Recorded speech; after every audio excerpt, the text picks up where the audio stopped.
Hello and welcome to UPSC Hindi. Very good evening to all of you. सबसे पहले तो बहुत बहुत स्वागत है। और आज डे 2 का टारगेट हम लोगों को करना है, यानी डे 2 और टारगेट 2। तो ये क्लास तो सबसे पहले मैं यही कहूँगा उन लोगों के लिए है जो लोग टेलीग्राम पे डेली टारगेट कवर कर रहे हैं, ठीक है। क्योंकि सुबह मैं टारगेट देता हूँ, प्लीज़ जिन्हें नहीं पता है मैं फिर से कह देता हूँ, टेलीग्राम चैनल ज्वाइन कर लो, ठीक है। वहाँ पे मैं आपको डेली सुबह यूपी पीसीएस प्री के टारगेट देता हूँ। बहुत सिंपल टारगेट होते हैं, आपको पूरे 24 घंटे में कवर करने हैं, आपके पास 24 आवर का टाइम है, ठीक है। आप उन टारगेट्स को कवर करो, फिर अगले दिन मैं उन टारगेट्स पे डिस्कशन लेता हूँ ऐसे ही इन्हीं क्वेश्चंस के फॉर्म में, ठीक है। तो आज डे 2 है, उसका अभी रिसेंट स्टार्ट हुआ है, बहुत दिनों का गैप नहीं है, आप लोग कवर कर सकते हो। So without wasting the time हम लोग स्टार्ट करते हैं, क्योंकि अगर हम लोग ऐसे बातें करेंगे तो आज हम लोगों को कई सारे सवाल सॉल्व करने हैं, तो ठीक है। चलो, डे 2 का टारगेट जो हमारा था वो टारगेट यही था कि हमें कॉइन्स एंड लिटरेचर से रिलेटेड क्वेश्चंस कवर करने थे, ठीक है। आई थिंक यही था ना, मैं कंफ्यूज तो नहीं हूँ, मैं देख लेता हूँ एक मिनट। राइट, चलो, मैं कंफ्यूज था लेकिन मैंने देख लिया है। तो चलो, सवाल है कि इन विच, अच्छा, जिन लोगों ने टारगेट पढ़ा है प्लीज वही इस क्लास को करें, अदरवाइज बहुत अजीब सा लगेगा कि ये क्वेश्चंस लिखे हुए हैं और कैसे चल रहा है। आप पढ़ के आओगे तो क्वेश्चंस बहुत इजी लगते हैं फिर, राइट। तो in which two primary categories in ancient literature divided, प्राचीन साहित्य को किन दो प्राथमिक श्रेणियों में बांटा गया है। चलो बताओ, मतलब आपको पता होगा प्राचीन साहित्य को कौन कौन सी श्रेणी में बांटा गया। तो मैं बहुत सिंपल बता देता हूं, आप हमेशा देखोगे कि एक होता है हमारा देसी साहित्य, ठीक है, और एक आप देखोगे जो होता है विदेशी साहित्य। तो ये हमारी मेन दो श्रेणियां होती हैं, इनमें बांटा गया। बहुत सिंपल सवाल है एकदम, मैंने इसी लगा मैं बेसिक से आपको एडवांस लेवल तक ले जाऊंगा लिटरेचर में। अच्छा हाँ, अब बहुत सारी चीजें इस क्लास में आपको ऐसी मिलेंगी जो मैं क्लासेस में, जैसे जब हम लोग बुद्धिज्म पढ़ेंगे, ठीक है, जैसे जैसे बुद्धिज्म पढ़ेंगे या जैनिज्म पढ़ेंगे या जैनिज्म की प्रैक्टिस करेंगे, या फिर वैदिक सभ्यता वाली जो प्रैक्टिस करेंगे जब हम लोग, ठीक है, तो वहां पे बहुत सारी बुक्स हम लोगों को मिलेंगी, बुक्स मिलेंगी, लिटरेचर मिलेंगे। वहां पे हम लोग और इसको डिटेल में क्वेश्चंस और बहुत सारे करेंगे, लेकिन आज अभी हमें नॉर्मल तरीके से करना है, तो हम उसको उस तरीके से करने का प्रयास करेंगे, ठीक है। आई थिंक क्लियर है पॉइंट। चलो, सेकंड सवाल है कि विच थ्री सब categories fall under indigenous literature, देसी साहित्य के अंतर्गत कौन कौन सी तीन श्रेणियां आती हैं। सीधे बता दिया तीन आती हैं, तो कौन कौन सी आती बता दो। देसी के अंदर कौन कौन सी तीन श्रेणियां आती हैं, चलो बताओ। मैं आपको बता देता हूं, आपको पता नहीं है, ध्यान से सुन लेते हैं। नंबर 1 आती है धार्मिक, ठीक है, कि बहुत धार्मिक साहित्य होगा, ठीक है, या तो, या फिर धार्मिक होगा तो, या फिर लौकिक साहित्य होगा, लौकिक साहित्य होगा, या एक होता है संगम साहित्य। ये तीन श्रेणियां हम मान के चलते हैं, ऐसा सवाल हर बार नहीं पूछा जाता, लेकिन अब इनके बेस पे हम लोग सवाल करते हैं। तो ये जो 3 नंबर सवाल है इसको हम ध्यान से देखते हैं, सवाल नहीं है, मैं इंफॉर्मेशन दे रहा हूं आपको कि धार्मिक साहित्य के अंतर्गत पता कौन कौन आता है। जैसे वेद आ गए, ब्राह्मण, ठीक है, वेद ब्राह्मण ग्रंथ हो गया, आरण्यक हो गए, उपनिषद हो गए, राइट, वेद हो गए, उपनिषद हो गए, वेदांग हो गए, राइट, फिर पुराण हो गए, स्मृति हो गई, जैन लिटरेचर, बुद्धिस्ट लिटरेचर, और ये महाकाव्य जैसे इपिक्स जो होते हैं उनकी बात कर रहे हैं। तो आई थिंक ये पॉइंट यहाँ तक क्लियर हुआ आपको। पहले बताओ ये पॉइंट क्लियर हुआ या नहीं हुआ। तो ये याद करने, मतलब धार्मिक साहित्य के अंतर्गत कौन, वेद है, ब्राह्मण ग्रंथ है, आरण्यक है, उपनिषद है, महाकाव्य है, and these are the points, ठीक है। चलो, अब हम देखते हैं हमारा क्वेश्चन क्या है, मेन इंपॉर्टेंट क्वेश्चन जहां से शुरू होता है। इस तरीके के सवाल पीसीएस में बहुत आते हैं। सो मोस्ट इंपॉर्टेंट क्वेश्चन कि लौकिक साहित्य ग्रंथ अर्थशास्त्र के लेखक कौन है। बताओ, who is the author of the secular text अर्थशास्त्र। बताओ, अर्थशास्त्र के लेखक कौन है, क्या आपको पता है। बहुत सही, जिनको पता है बहुत बढ़िया, जिन्हें नहीं पता लिखें, आगे बढ़ें। कौटिल्य। नेक्स्ट सवाल, लौकिक साहित्य की रचना राजतरंगिणी किस लेखक द्वारा की गई है। राज मतलब आपसे पूछ रहा है राजतरंगिणी के लेखक कौन है, सिंपल सा सवाल है, राजतरंगिणी के लेखक कौन है। ध्यान रखना, राजतरंगिणी के लेखक हैं कल्हड़, ठीक है, क्लियर, आगे बढ़े। अर्थशास्त्र के कौटिल्य, राजतरंगिणी के कल्हड़, ध्यान रखेंगे। अष्टाध्यायी सबने सुना होगा, अष्टाध्यायी के लेखक कौन है। फिर से अर्थशास्त्र, आंख बंद करो, अर्थशास्त्र कौटिल्य, राजतरंगिणी कल्हड़, अष्टाध्यायी पाणिनि, वेरी गुड। जिन्हें पता था बहुत बढ़िया। कौन लेखक हैं? पाणिनि। क्लियर। नेक्स्ट, लौकिक नाटक। एक तो ये मुद्रा राक्षस जो नाटक है, ये कैसा नाटक है? लौकिक नाटक है। और इस नाटक के लेखक कौन है? मुद्रा राक्षस नाटक के लेखक कौन है? तो जिन्हें नहीं पता वो ध्यान से सुने, विशाख दत्त। मैं इस तरीके के सवाल जानबूझ के लेके आया हूं ताकि ये लिटरेचर में पूछे जाते हैं, पीसीएस में अक्सर पूछे गए हैं और कई कई बार पूछे जाते रहे हैं। सब कह रहा है which of the following works are attributed to the Kalidasa, निम्नलिखित में से कौन सी रचनाएं कालिदास की हैं? तो ध्यान से समझ लेते हैं। चाहे हम अभिज्ञान शाकुंतलम की बात करें, चाहे मालविकाग्निमित्रम की बात करें, चाहे रघुवंश की बात करें, चाहे मेघदूत की बात करें, अभिज्ञान शाकुंतलम, मालविकाग्निमित्रम, रघुवंशम और मेघदूत, ये चारों रचनाएं कालिदास से रिलेटेड हैं। मोस्ट इंपॉर्टेंट है, आपसे कभी ये मैच द कॉलम में सवाल पूछा जा सकता है। हो सकता है ये सवाल आपसे डायरेक्ट ऑप्शंस में देके पूछ ले और कह दे इनमें से कौन सी नहीं है, और यहाँ पे किसी और की रचना लिख दे। मान लो यहाँ पे मैं ऐसे लिख दूं हर्षचरित, ठीक है, मान लो मैंने ऐसे लिख दिया हर्षचरित। अब बता दो इनमें से कौन सी नहीं है। ये कालिदास की हो गई, ये कालिदास की हो गई, ये भी कालिदास की हो गई, ये भी कालिदास की हो गई, ये नहीं है ना, तो ये अब ये आंसर हो जाएगा आपका। लेकिन आपको अगर ये चारों नहीं पता होंगी तो कैसे करोगे? तो खैर ये सवाल तो इजी है अपने आप पे, क्योंकि ये कालिदास की रचनाएं ज्यादातर लोगों को पता होती हैं। अब कह रहा है जैसे यहाँ पे कि हर्षचरित और Kadambari were composed by which author, Harshacharita और कादम्बरी की रचना किसने करी? हर्षचरित और कादम्बरी की रचना किसने करी? पता है किसी को? Very good, Banabhatta. ठीक है, एक बच्चा है जिसने कल बहुत सारे कमेंट किए, मतलब मुझे लगा कि वो, मतलब मैं सच में शौक हूं कि उसने एक एक क्वेश्चंस के आंसर लिख दिए हैं, मतलब कमेंट में ही लिख दिए। Very good. उसने जिस लेवल का एंगेजमेंट दिखाया काफ़ी अच्छा लगा मुझे, कि मतलब सारे आंसर ही लिख दिए, कोई दिक्कत ही नहीं। ठीक है, मतलब वो चाहे तो कॉपी में भी लिख सकता था, लेकिन उसने इसलिए लिखा शायद मुझे मोटिवेट करने के लिए कि मैं एंगेज कर रहा हूँ सर, आप करते रहना, इसे कंटिन्यू मत करना, शायद उसका ये ऑब्जेक्टिव रहा हो। लेकिन मुझे काफ़ी अच्छा लगा। आप लोग भी लिख सकते हो आंसर, अगर आपको आ रहा है तो आप लिखते जाओ। ये पता है मुझे लाइव क्लास नहीं है, आई नो दैट, बट कर सकते हो आप चाहो तो। देखो करने के लिए तो आप चाहो नोट्स में ऐड कर लो, मैं नहीं कहता नोट्स में ऐड कर लो, ठीक है। लास्ट में क्लास कंप्लीट होके जाओ तो लास्ट में इतना ही लिख के चले जाओ कि क्लास डन, बस इतना ही लिख दो, बहुत है। चलो नेक्स्ट क्वेश्चन क्या कर रहा है? Who is the author of the Sangam literature work Tirukkural? Sangam साहित्य तिरुकुरल के लेखक कौन है? तिरुकुरल के लेखक कौन है? तिरुकुरल के लेखक कौन है पता है? मैं आपको बता देता हूँ, तिरुकुरल के लेखक हैं थिरुवल्लुर।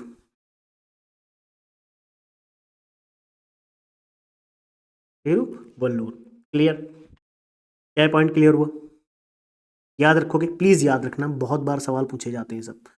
विच author compose the Sangam text Manimekalai? Manimekalai important सवाल है वो। मणिमेखलई किसने लिखा? मतलब संगम ग्रंथ है, पहली बात तो ये भी ध्यान रखना, तिरुकुलुल कैसा ग्रंथ है? संगम ग्रंथ है। मणिमेखलई संगम ग्रंथ है। और मणिमेखलई की रचना किसने करी? तो मणिमेखलई की रचना करी है शीतलई सतनार ने। लिख देता हूं मैं, मणिमेखलई की रचना करी है शीतलई सत्यनार ने। धीरे धीरे आपका समय जरूर बढ़ेगा, क्योंकि मैं बहुत सारी चीजें क्लासेस में कराऊंगा, तो इस वजह से प्लीज इंगेज। जीवक चिंतामणि संगम काल के किस लेखक द्वारा लिखी गई? अच्छा हाँ, एक चीज ये भी, अब जैसे जीवक चिंतामणि है, ये किस समय की रचना है? तो संगम ग्रंथ की रचना है, पहली बात तो ये भी ध्यान रखेंगे, संगम पीरियड की है। ठीक है, तो अब ये जीवक चिंतामणि किसने लिखी है? जीवक चिंतामणि किसने लिखी? तो मैं इनका नाम लिखता हूं, इनका नाम है तिरुत्तदेवर। तिरुत्तदेवर ऐसे नाम है इनका। ठीक है, चलें आगे। Which is the author of Tamil grammatical work Tolkappiyam? Tolkappiyam Tamil व्याकरण ग्रंथ है, जैसे अपना अष्टाध्यायी पाणिनि का व्याकरण ग्रंथ है, वैसे ही तमिल व्याकरण ग्रंथ तोलक्कापियम के लेखक कौन है? तोलक्कापियम के लेखक पूछा है, तो तोलक्कापियम के लेखक कौन है बताओ? तोलक्कापियम के लेखक कौन है? मैं इसे इरेज कर देता हूँ, वेट।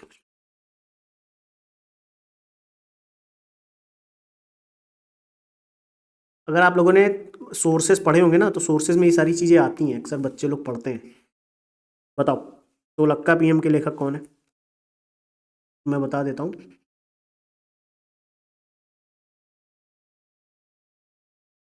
टोल का पियर, ठीक है। मैं टाइमर वाला एक सिस्टम देख रहा हूँ, मैं कल से अप्लाई करने का ट्राई करूंगा, ठीक है। और कैमरा नहीं, नेट नहीं चल रहा है, तो प्रॉब्लम क्या हो रही पता, सबसे ज़्यादा प्रॉब्लम ये हो रही है कि मैं लिख रहा हूँ तो वो बहुत स्लो दिख रहा है आप लोगों को, राइट। अभी भी मुझे फील हो रहा है कि मैं लिख देता हूँ पहले, वो बाद में आप लोगों को दिखता है, ऐसा सीन चल रहा है। और जब कैमरा ऑन करते हैं तो और लैगिंग है, मैं इसको सही करता हूँ, don't worry. With Sangam work narrate to story of Kovalan. बताओ, कोलवलन की कहानी, कौन सा संगम ग्रंथ कोवलन की कहानी का वर्णन करता है? कौन सा संगम ग्रंथ कोवलन की कहानी का वर्णन करता है? इस तरीके के सवाल अगर पूछ लिए गए तो बेटा फंस जाओगे, पढ़ना बहुत जरूरी है। तो कोवलन की कहानी किस संगम लिटरेचर से हमको पता लगती है? तो ध्यान रखना, उसका नाम है शिल्पाधिकारम, ठीक है। शिल्पाधिकारम के लेखक कौन है? शिल्पाधिकारम के लेखक कौन है? तो शिल्पाधिकारम के लेखक हो जाएंगे इलांगो इलांगो आदिगल। आपको लग रहा होगा पीसीएस में इस तरीके के सवाल कब से पूछता है, तो मैं कह रहा हूँ पीसीएस आपसे फैक्चुअल में पूछता है। मैं यूपीएससी के लिए बहुत डिटेल में नहीं कराना, यूपीएससी के क्वेश्चंस होते हैं तो एंशियंट और मिडिवल के यूपीएससी के क्वेश्चंस भी इसी तरीके के आते हैं। वहां पे बुक्स आपसे पूछता है, बुक के राइटर आपसे पूछेगा, बुक में किसके बारे में कहा गया वो पूछता है। एंशियंट एंड मिडिवल, देखो हम जब एंशियंट की बात करते हैं एंड जब भी हम मिडिवल इंडिया की बात करते हैं, तो चाहे यूपीएससी के क्वेश्चंस उठा लो और चाहे स्टेट पीसीएस के क्वेश्चन उठा लो, आप बहुत सारे क्वेश्चंस आप देखोगे कि मिलते जुलते नजर आते हैं। यहाँ भी फैक्ट पूछते हैं, यहाँ भी आपसे बुक्स पूछेंगे, यहाँ पे राइटर के बारे में आपसे पूछ लेंगे, है ना। और यहाँ पे बुक्स और राइटर से रिलेटेड उस बुक में किसके बारे में वर्णन किया गया है वो आपसे पूछ लेते हैं यूपीएससी में भी। तो पीसीएस में तो ऑब्वियस सी बात है, पूछेंगे ही पूछेंगे। समझ आ रहा है? नाउ मैं थोड़ा तेजी से चलता हूँ। Who is the author of Silappadikaram? Silappadikaram के ऑथर कौन है, लेखक कौन है? अभी बताया, इलांगो आदिगल आदिगल, ठीक है। आई थिंक अब कोई प्रॉब्लम तो नहीं ना। चलो, हु कंपोज संगम वर्ग मुरगरुपदीय? मुरगरुपदीय, मुरगरुपदाई, ये इसके लेखक कौन है? तो नक्कीकर है। कौन है? नक्कीकर। चलें आगे। कह रहा है विदेशी साहित्य को किन 3 क्षेत्रीय भाषाई समूहों में वर्गित किया गया है? तो ज्यादातर हम लोग जब पढ़ते हैं ना अपने सिलेबस में, जो हम देखते हैं ज्यादातर आप देखोगे यूनानी जैसे हो गए, ठीक है। पूछा जाता है मेगस्थनीज, टॉलमी, हेरोडोटस, बहुत लोग आए थे ना, उनके बारे में देखते हैं। जैसे चीनी, वेनसांग, है ना, फाइयान, इत्सिंग, ये लोग आए हैं।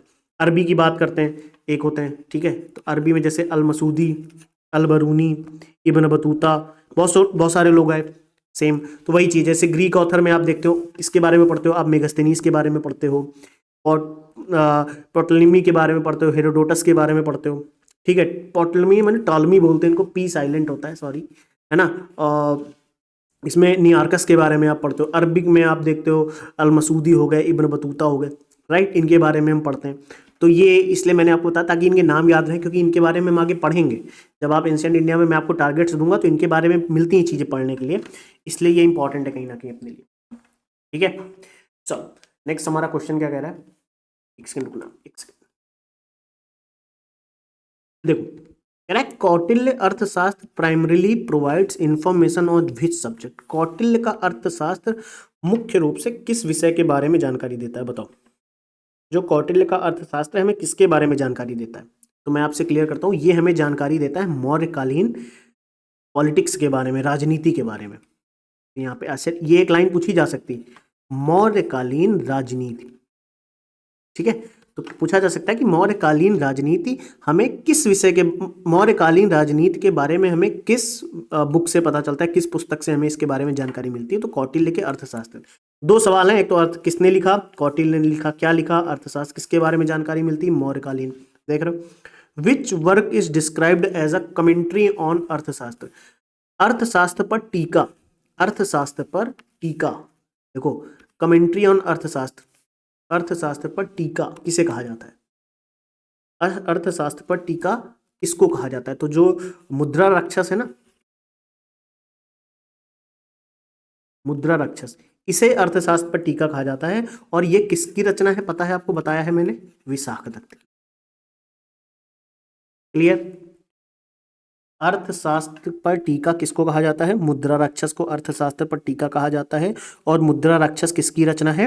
विशाख दत्त की रचना है, ध्यान रखेंगे, भूलेंगे नहीं।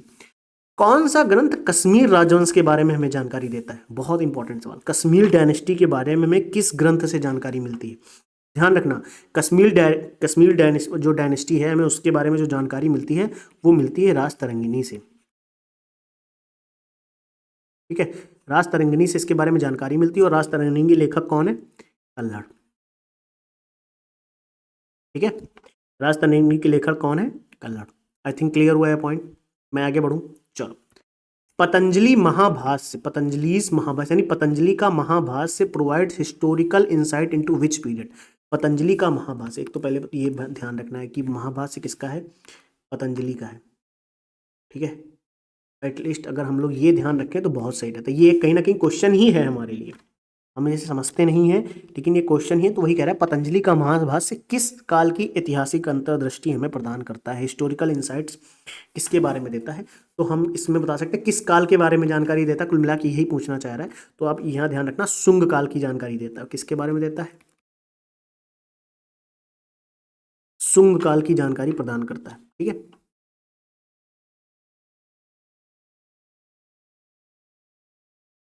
Clear clear. जैसे नेक्स्ट सवाल क्या कह रहा है? सोमदेव की रचना, कौन सी रचना मौर्य काल के बारे में जानकारी प्रदान करती है? पहली बात तो हमें सिर्फ इतना ध्यान रखना है कि सोमदेव की रचना कौन सी है।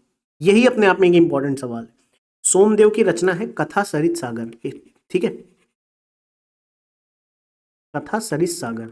और ये रचना ही है जो हमें मौर्य काल के बारे में जानकारी प्रदान करती है। तो सवाल तो यही पूछा जा सकता है आपसे कि सोमदेव की कौन सी रचना है? तो कथा सरित सागर, ध्यान रखेंगे अपन।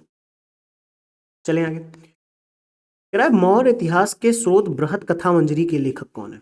पीसीएस में पूछा गया है सवाल कि बृहद कथा मंजरी के लेखक कौन है। ऑप्शंस होते हैं और आपको ऑप्शन में बताना है। तो मैं तो बिना ऑप्शन के सवाल करा रहा हूं, याद रखना है। बृहद कथा मंजरी के लेखक कौन है? तो बृहद कथा मंजरी के लेखक है क्षेमेंद्र। ठीक है, क्षेमेंद्र। और बृहद कथा मंजरी से भी हमको मौर्य काल की जानकारी मिलती है, ध्यान रखना। इससे भी हमें मौर्य काल की जानकारी पता चलती है। Clear clear, okay. फिर जो पाणिनि की जो अष्टाध्यायी है, आपको अभी ऊपर हमने कराया है, पाणिनि की अष्टाध्यायी मुख्य रूप से किस विषय पर आधारित है? मैंने अभी बोला भी था कि जब जैसे तमिल का जो व्याकरण ग्रंथ है, वैसे ही अपना जो है पाणिनि का जो अष्टाध्यायी है वो भी एक व्याकरण ग्रंथ है। तो अष्टाध्यायी मुख्य रूप से किस विषय पर आधारित है? आपसे सब्जेक्ट्स पूछ रहा है ना, किस सब्जेक्ट पर आधारित है पाणिनि की अष्टाध्यायी? व्याकरण। ठीक है, ग्रामर। क्लियर। फिर अगला सवाल है कि कामंदक का नीतिसार, सवाल में ही क्वेश्चन एक हमें पॉइंट मिल गया कि नीतिसार किसकी रचना है? कामंदक की रचना है। ठीक है, तो कामंदक की रचना किस काल, कामंदक की रचना नीतिसार किस काल की राजव्यवस्था का वर्णन करता है? Nitisara describes political system of which period? तो किस पीरियड की बात करता है? तो जो नीतिसार है वो गुप्तकालीन समय के बारे में बात करता है। ध्यान रखेंगे, पूछा जा सकता है, कंफ्यूज नहीं होना है। कह रहा है शूद्रक की कौन सी रचना गुप्तकालीन समाज के बारे में जानकारी देती है? तो एक रचना शूद्रक की भी है, वो हमें गुप्तकालीन समाज के बारे में जानकारी देती है। तो शूद्रक की कौन सी रचना है, कोई बताएगा? शूद्रक की कौन सी रचना गुप्तकालीन समाज के बारे में जानकारी देती है? मैं लिख देता हूं, उसका नाम है मृच्छकटिकम। मृच्छकटिकम। क्लियर। फिर एक सवाल है कि संध्याकर नंदी द्वारा रचित रामचरित बंगाल के शासक की कहानी बताती है। संध्याकर नंदी द्वारा रचित रामचरित, एक क्वेश्चन तो यही है, संध्याकर नंदी ने क्या रचा? रामचरित। ठीक है, किस शासक की कहानी बताती है? किस शासक की कहानी बताती है? संध्याकर नंदी किस शासक की कहानी बताती है? बंगाल के किस शासक की कहानी बताती है? तो बंगाल के रामपाल की कथा के बारे में हमें बताती है। किसके बारे में बताती है?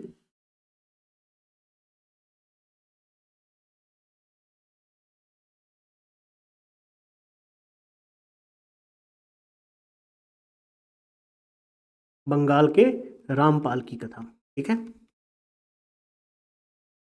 आई थिंक क्लियर हुआ है पॉइंट। चलो आगे चलते हैं। कह रहा है who is the author of Vikrama Deva Charita? Vikrama Devacharita के लेखक कौन है? विक्रम देवचरित के लेखक कौन है? तो विक्रम देवचरित के लेखक विल्हण है, ध्यान रखना,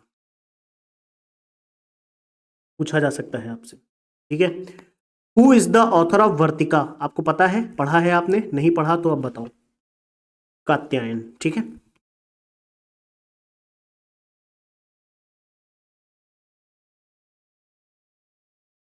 ठीक है, Katyayan.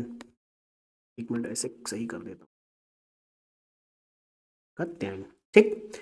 Who is the author of Kumarapala Charita? Kumarapala Charita के लेखक कौन है?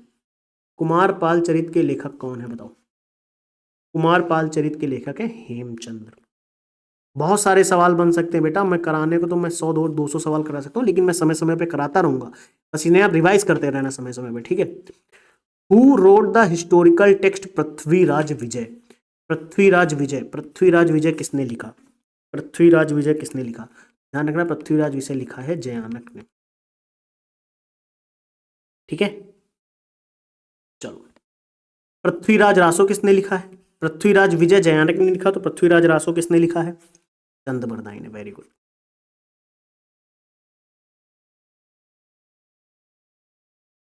हर्षचरित के लेखक कौन है? मैं करा चुका हूं।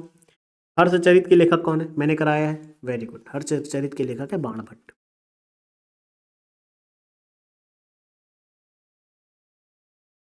चलें आगे, नेक्स्ट सवाल क्या कह रहा है अपना? राजा हर्षवर्धन ने किन 3 नाटकों की रचना की थी? वाह, किंग हर्षवर्धन ने कौन से 3 नाटकों की रचना की, बताओ। मैं बताता हूं, एक है रत्नावली, पूछा जा सकता है आपसे प्रीलिम्स में, ठीक है। एक है नागानंद, ठीक है। एक है प्रियदर्शिका।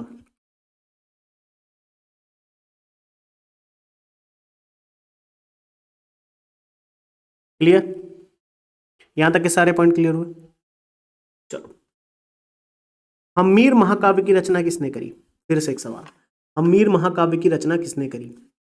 हम्मीर महाकाव्य की रचना किसने करी? हम्मीर महाकाव्य, हम्मीर महाकाव्य की रचना किसने करी? अच्छा एक सेकंड, ये भी तो है, प्रबंध कोश के लेखक कौन है? प्रबंध कोश के लेखक कौन है बताओ? प्रबंध कोश के लेखक है राजशेखर।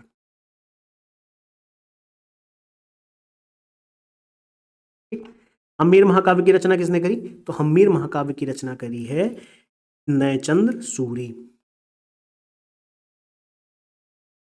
नयचंद्र सूरी बोल लो या सूरी बोल लो, कुछ वैसे ही प्रोनाउंसिएशन की वजह से है थोड़ा सा, मैं इसे सही कर देता हूं। सूरी भी लिखा जाएगा, कहीं कहीं मिलेगा आपको, ठीक है। फिर है नव साहंसक चरित लेखक के कौन है? नव साहंसाक चरित लेखक के कौन है? नव साहंसाक चरित के लेखक कौन है? पद्मगुप्त, ठीक है, ध्यान रखेंगे नेम, लेखक हैं पद्मगुप्त, ठीक है। 10 कुमार चरित के लेखक कौन है? दीज आर द बुक्स जो कई कई बार पूछी जाती हैं, पता है आपको, आपको शायद इसका अंदाजा भी नहीं है। मैं जैसे यहाँ पे किसके बारे में, माने विक्रम देव चरित, वर्तिका, कुमारपाल चरित, ठीक है, पृथ्वीराज विजय, पृथ्वीराज रासो, फिर हर्षचरित, फिर उसके बाद प्रबंध कोश, हम्मीर महाकाव्य, नवसाहंक चरित, 10 कुमार चरित, बहुत बार ये सवाल आए हैं, बहुत बार आए नहीं है तो पूछे जानते हैं कि संभावना इनकी हमेशा बनी रहती है। 10 कुमार चरित के लेखक कौन है? Dandi, very good. What are the component of Tripitaka? Tripitaka के कंपोनेंट कौन कौन से? त्रिपिटक के कंपोनेंट, त्रिपिटक के घटक कौन कौन से? तो त्रिपिटक के घटक आपको पता होगा, एक होता है विनय पिटक, ठीक, एक होता है सुत्त पिटक, विनय पिटक, सुट्ट पिटक, और एक होता है अभिधम्म पिटक,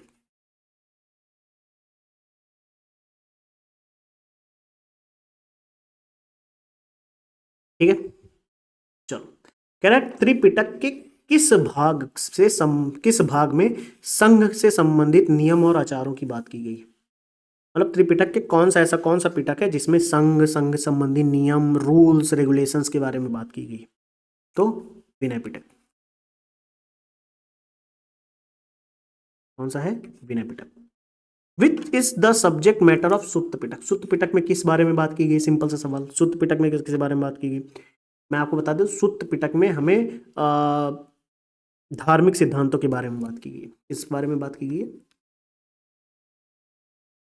धार्मिक सिद्धांत। इसे आप एक बार रिवाइज कर लीजिएगा, बहुत हो जाएगा आपके लिए बस, ठीक है। कह रहा है कौन सा पिटक दार्शनिक सिद्धांतों से संबंधित है, तो बता भी सकते हो, कॉमन सेंस से बता सकते हो। 2 पिटकों की बात हो गई है, अब एक ही बचा है, अभिधम्म पिटक। फिर कह रहा है दीपवंश और महावंश, इनके राइटर कौन है? दीपवंश और महावंश किस भाषा में लिखे गए? सॉरी, किस भाषा में लिखे गए? पाली भाषा, ठीक है, पाली भाषा में लिखे गए, ध्यान रखेंगे। मिलिंद पन्हो किन 2 व्यक्तियों के बीच का संवाद है? मिलिंद पन्हो, तो मिलिंद पन्हो में जिनके बारे में बात की गई है, मिलिंद पन्हो में हम देखते हैं कि इसमें इसके नागसेन के बारे में बात है, नागसेन और मिनांडर, ठीक है, इन 2 व्यक्तियों के बीच का संवाद है। इसके लेखक कौन है मिलिंद पन्हो के? तो मिलिंद पन्हो के लेखक हैं नागसेन, और मिलिंद पन्हो किस भाषा में लिखा गया है? तो मिलिंद पन्हो की जो भाषा है वो भी पाली भाषा है, ध्यान रखेंगे। तो मिलिंद पन्हो के लेखक आपसे पूछेगा तो बता लो जाओगे, मिलिंद पन्हो के जब लेखक आपसे पूछेगा तो आप बता ले जाओगे। चलें आगे, चलो। कह रहा है कि कथा वस्तु बौद्ध धर्म की किस शाखा से संबंधित है? कथा वस्तु बौद्ध धर्म की किस शाखा से संबंधित है? तो कथा वस्तु जो बौद्ध धर्म की अगर शाखा की बात की जाए तो ये हीनयान शाखा से संबंधित है, ठीक है। इसके हम लोग इसके बारे में और पढ़ेंगे, डोंट वरी, इसके बारे में और जब क्लासेस आगे टारगेट्स आपको मिलेंगे तो वहां पे आपको इनके बारे में पढ़ने को मिलेगा, डोंट वरी। कौन सा बौद्ध ग्रंथ महात्मा बुद्ध से संबंधित कथानक पर केंद्रित है? महात्मा बुद्ध से संबंधित कथानक पर केंद्रित कौन सा हीनयान, वो भी हीनयान शाखा से संबंधित है, तो कथा वस्तु, ठीक है, क्लियर, ओके।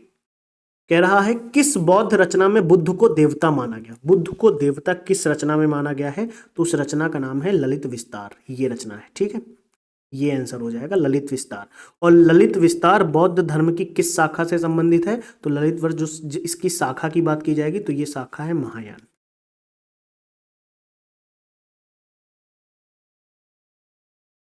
ठीक है। और अगर हम बात करें कि कह रहा है कौन सा ग्रंथ अशोक से पुष्यमित्र शुंग तक के काल का वर्णन करता है? अशोक से लेकर शुंग काल तक, अशोक से लेकर पुष्यमित्र शुंग काल तक के वर्णन करने वाला ग्रंथ, वो भी बौद्ध ग्रंथ कौन सा है? वो भी बौद्ध ग्रंथ कौन सा है? तो वो ग्रंथ है दिव्यवदान, दिव्यावदान। ये पूछा गया है यूपीएससी में भी, ठीक है, ये यूपीएससी में भी पूछा गया है, ध्यान रखना। महायान शाखा का है और अशोक से पुष्यमित्र शुंग तक के काल का वर्णन करता है, ठीक है। Divyadana is associated with which sect of Buddhist? बौद्ध धर्म की कौन सी शाखा से संबंधित है? तो ये भी, इसकी भी शाखा महायान शाखा है, ध्यान रखना, ये पूछा गया है, यूपीएससी में सवाल आया था, प्लीज ध्यान रखना इस पॉइंट को। नेक्स्ट सवाल हमारा क्या कह रहा है? Who is the author of Jain text Kalpasutra? Kalpasutra के लेखक कौन है? कल्पसूत्र के लेखक कौन है? इसके लेखक कौन है? कल्पसूत्र के लेखक कौन है? तो कल्पसूत्र के लेखक है भद्रबाहु। कल्पसूत्र के लेखक कौन है? भद्रबाहु। नेक्स्ट सवाल पढ़ो, ये भी पूछा गया है यूपीएससी में।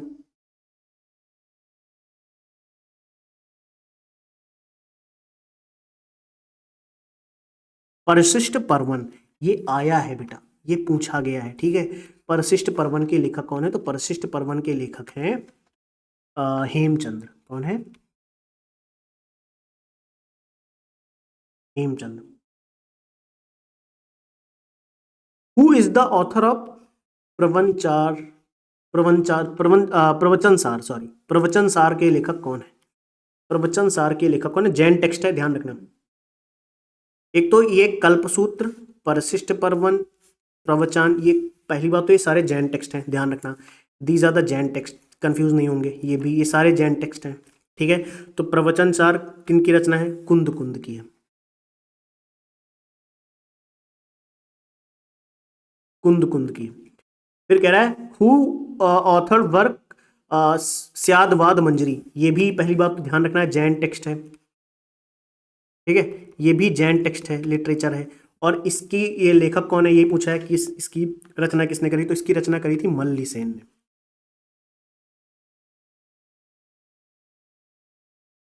इसकी रचना करी थी मल्ली सेन ने। फिर कह रहा है पंचविसंतिका, पंचविसंतिका, पंचविसंतिका, ये भी एक तो जैन टेक्स्ट है, ये भी जैन टेक्स्ट है, हाँ बिल्कुल जैन टेक्स्ट है। इसके लेखक कौन है, पद्मनंदी। कौन है, पद्मनंदी, ठीक है। फिर न्यायावतार के लेखक कौन है, this is it is also Jain text, Nyayavatara. Nyayavatara के लेखक कौन है, जैन टेक्स्ट है भी, बिल्कुल ये सारे जैन टेक्स्ट हैं, these are the Jain text, confuse नहीं होंगे, ये सारे जैन टेक्स्ट चल रहे हैं, ठीक है। तो जैन टेक्स्ट हैं ये भी। और न्यायावतार के लेखक कौन है, तो न्यायावतार के लेखक है सिद्धसेन दिवाकर, ध्यान रखना। 2 बार रिवाइज कर लोगे, जब मेंस में सॉरी जब प्रीलिम्स का सवाल आएगा तो वहां पे क्या होगा कि आपके सामने ऑप्शंस लिखे रहेंगे ऑलरेडी। आप समझ रहे हो मैं जिस बारे में बात कर रहा हूँ। जब मेंस का सॉरी जब प्रीलिम्स में आप एंट्री करोगे, प्रीलिम्स का पेपर आपके सामने होगा तो उसमें ऑप्शंस ऑलरेडी आपके सामने होंगे। आप बिना ऑप्शन के पढ़ो, बहुत हो गया आपने सब इधर उधर घूम लिया, पढ़ो मेरे साथ, बिना ऑप्शन के पढ़ो, समझो, कुल मिला के याद करो, आगे बढ़ो। इसमें कुछ भी समझने वाला नहीं है। अब भाई साहब न्यायावतार के लेखक सिद्धसेन दिवाकर है, इसमें क्या समझा दूं मैं आपको, राइट। और न यूसेस ना आपसे डिमांड करता है कि ना समझो, आप सीधे बताओ क्या आंसर है, बड़ी बड़ी बातें नहीं करनी यहाँ पे कि ये वो इधर उधर की बात करूँ, सीधे आंसर, आगे बढ़ो, ठीक है। Who compose the Jain work न्याय दीपिका, चलो ये भी देखो जैन लिटरेचर, जैन लिटरेचर, न्याय दीपिका की रचना किसने करी, न्याय दीपिका की रचना किसने करी, धर्मभूषण,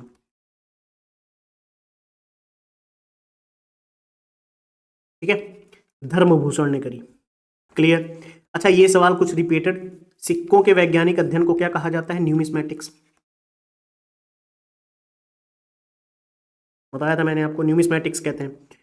और प्राचीनतम सिक्कों को क्या कहा जाता था, who is the name given to the ancient most coins, इनको क्या कहा जाता था, प्राचीनतम सिक्कों को क्या कहा जाता था, आहत सिक्के, पंचमार्क सिक्के भी कहते थे, ठीक है। ये कॉइन से रिलेटेड क्वेश्चन है। सीसे के सिक्के किस काल में जारी किए गए, वेरी इंपॉर्टेंट क्वेश्चन, ये पूछा जा सकता है आपसे, सीसे से के सिक्के किस काल में है, लेड कॉइन्स जिनको कहते हैं, लेड कॉइन्स इसके काल में है। तो लेड कॉइन्स जो आए हैं, ध्यान रखना, कंफ्यूज नहीं होना, एक चीज हमेशा ध्यान रखनी है, ये सातवाहन काल में आए थे। आपके सामने ऑप्शन आ जाएगा, बहुत है, किसी को नहीं बताना आपको इतना आता है, ऑप्शन आपके सामने आएंगे, आप टिक करना। फिर विश्व में सर्वप्रथम सोने के सिक्के जारी करने किसने किए, विश्व की बात कर रहा है, वर्ल्ड की बात कर रहा है, तो विश्व में सबसे प्रथम जारी किए दे गए थे यूनानियों द्वारा। 30 मिनट में 60 सवाल कराना है, 68 नंबर पे आ गए हम लोग। भारत में सोने के सिक्के जारी करने वाला पहला वंश कौन सा था, भारत की बात कर दी, भारत की, इंडिया में, इंडिया में किसने जारी करे, तो इंडिया में जारी करे कुषाण वंश ने, ठीक है। और अगर भारत में सोने के सिक्के जारी करने का श्रेय किस विशिष्ट कुषाण शासक को जाता है, तो विम कर्णफिसेस, विम, ये सब मेंस में भी आप यूज कर सकते हो, पता है आपको, ठीक है। सोने के सिक्के किस काल के दौरान जारी किए गए थे, सर्वाधिक सोने के सिक्के, अच्छा हाँ देखो ध्यान से, सर्वप्रथम किसने जारी किए वर्ल्ड में, यूनानियों ने, भारत में कुषाण ने, ठीक है, भारत में कुषाण ने, और कुषाण के किस राजा ने, विमकर्णफिसेस ने। उसके बाद सोने के सिक्के किस काल के दौरान जारी हुए, सबसे ज्यादा वो भी किस काल के दौरान जारी हुए, ये पूछा है, सबसे ज्यादा जारी हुए गुप्त काल के दौरान, ठीक है। कंफ्यूज नहीं होना, सवाल का भाषा चेंज होके आ सकती है। ये क्या लिखा, गुप्त, सॉरी,